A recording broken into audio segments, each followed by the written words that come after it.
Ave Maria, cheia de graça, o Senhor é convosco. Bendita sois vós entre as mulheres, bendito é o fruto do vosso ventre, Jesus. Santa Maria, Mãe de Deus, rogai por nós, pecadores, agora e na hora de nossa morte. Amém. Benedicativa Maria. Excelência Reverendíssima, Dom Rodrigo, subdiáconos, seminaristas e caros fiéis, Cristo ressuscitou verdadeiramente, aleluia. Para nós, motivo de santa alegria, celebrar o auge do nosso ano litúrgico. Chegamos ao ponto mais alto do ano litúrgico, o ponto que dá sentido e dá razão de ser a qualquer outra celebração do ano, o domingo da Páscoa da Ressurreição do nosso Senhor.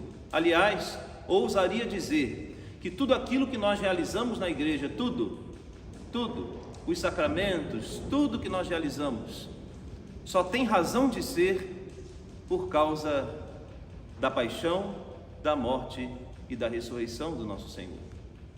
Por isso, todas as outras celebrações, cerimônias, tudo o que fazemos gira em torno da ressurreição gloriosa do nosso Senhor, da sua paixão, da sua morte, da sua ressurreição. Por isso essa semana é tão importante. Nós tivemos a oportunidade única e riquíssima de presenciar cerimônias milenares da Santa Igreja, cerimônias em que pudemos experimentar e vivenciar esses mistérios. De fato, são cerimônias longas e, claro, para o corpo, cansativas, né? Hoje eu tomo aqui a palavra para dar um pequeno descanso ao Monsenhor, que pregou muito durante estes dias, mas certamente são revigorantes para a nossa alma. Aquilo que nosso Senhor prometeu foi cumprido.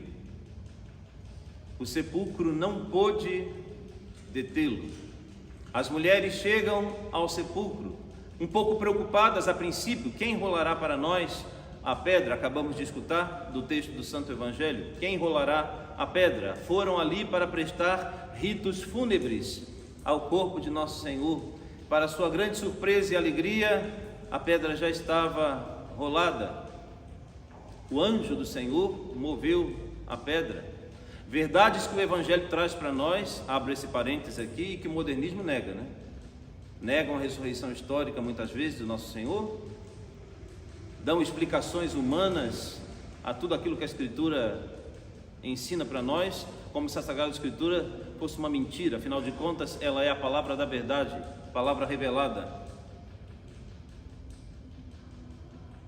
Vocês procuram aquele que foi crucificado, a Jesus, o Nazareno. Ele não está aqui, ele ressuscitou. Ide até a Galileia, anuncia a Pedro, olha aí o primado do apóstolo São Pedro, o primado do príncipe dos apóstolos, anuncia aos outros apóstolos também, mas Pedro é dito pelo anjo nominalmente. Daí a importância do Romano Pontífice, a importância do Papa, de um Papa legítimo, importante deixar claro, de um Papa que é fiel à doutrina ensinada pelo nosso Senhor.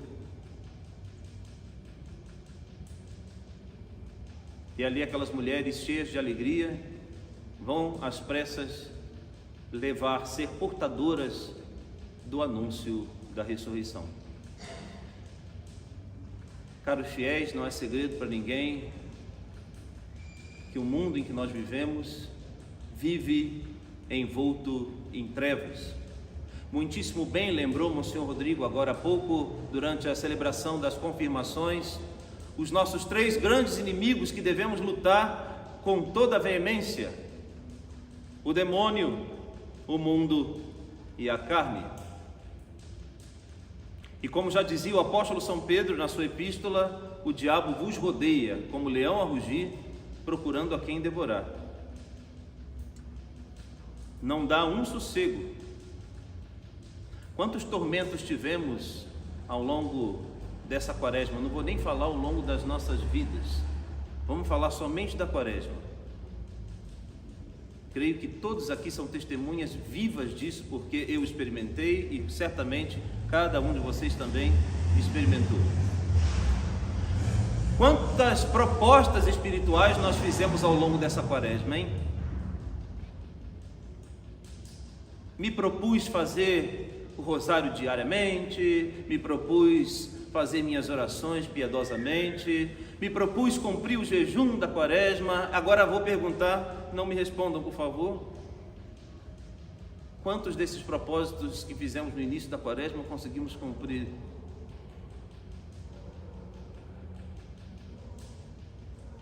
Quantos desânimos, quantas distrações, quantas tentações, quantas perturbações externas e internas tivemos para nos desviar do santo propósito da preparação para a Páscoa. E o diabo não se cansa e continua sempre a perseguir os filhos de Deus.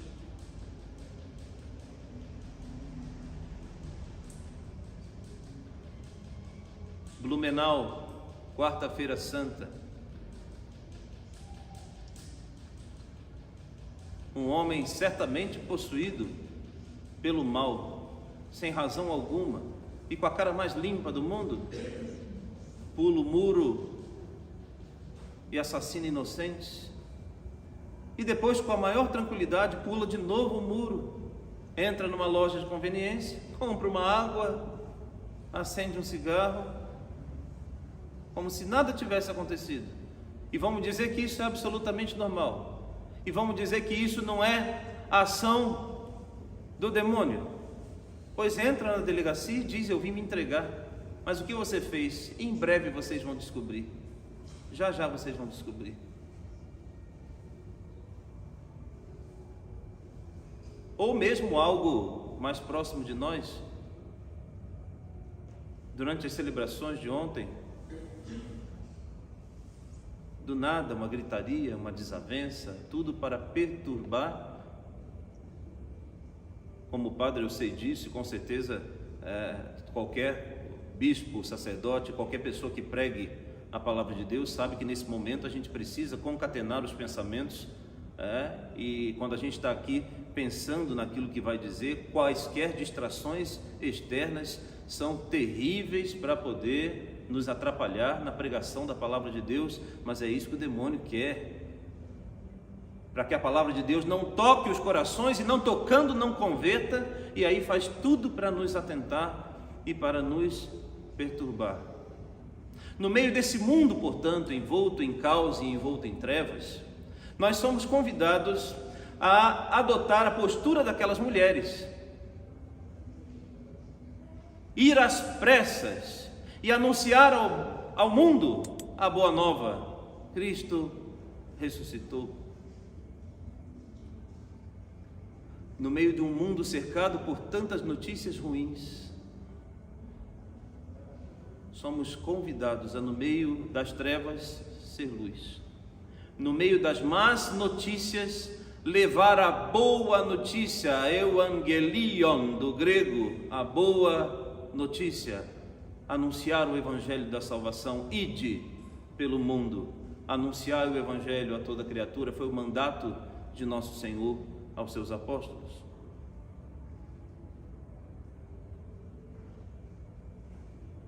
Meu pai tem uma frase que é muito curiosa.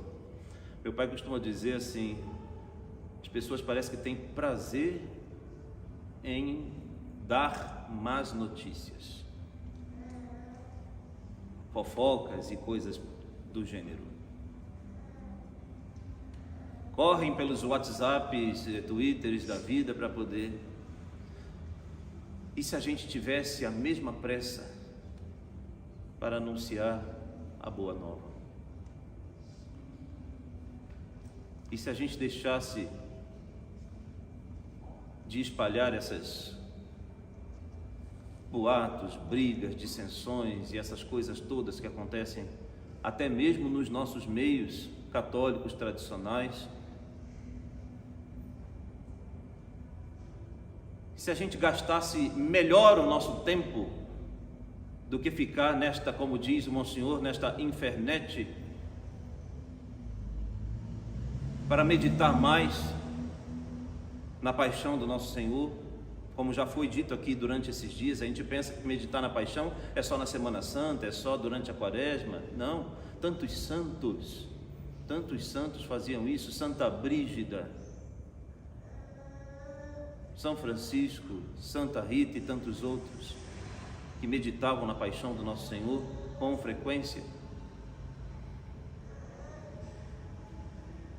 Fazer nossas orações, ou mesmo nossos deveres de Estado. Às vezes eu tenho a impressão de que o celular é mais importante do que os deveres de Estado. Essa é a impressão que tenho às vezes quando vejo os nossos grupos. Perdão se eu tenho falado isso com muita frequência, mas é porque é uma coisa que a mim me incomoda muito. Parece que as pessoas não estudam, não trabalham, não têm lá suas empresas, uma louça para lavar, uma coisa para fazer o tempo inteiro.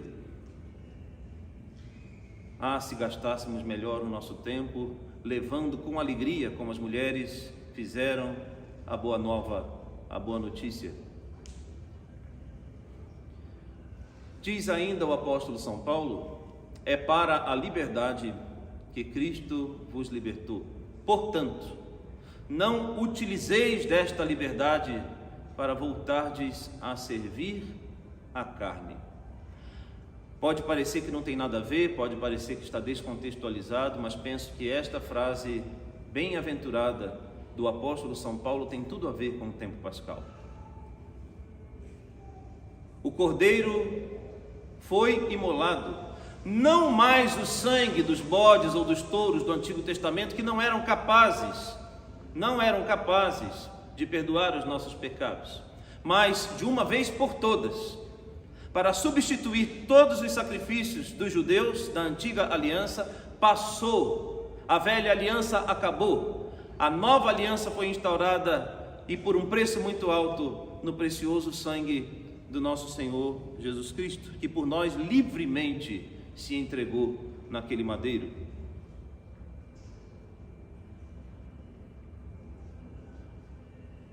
Derrama o seu sangue para nos purificar. Dizem vários santos, autores sagrados, que bastaria uma única gota. São Tomás de Aquino, de forma mais específica: cuius una stilla salvum facere. Cuius una stilla, uma única gota. Uma única gota do precioso sangue do nosso Senhor já bastaria, seria o suficiente para salvar-nos. Mas tendo amado os seus que estavam no mundo, amou-os até o fim. Amou com amor extremoso, a ponto de não entregar uma única gota, mas todo o seu sangue no madeiro sagrado, para nos lavar. E para quê? E para quê? Cristo nos lava com seu sangue para voltarmos às mesmas dissensões de antes? As mesmas divisões de antes? As mesmas coisinhas de antes? Os mesmos vícios de antes? Desperta, cristão, desperta, tu que dormes. A noite já vai, eis que a aurora da salvação despontou para nós.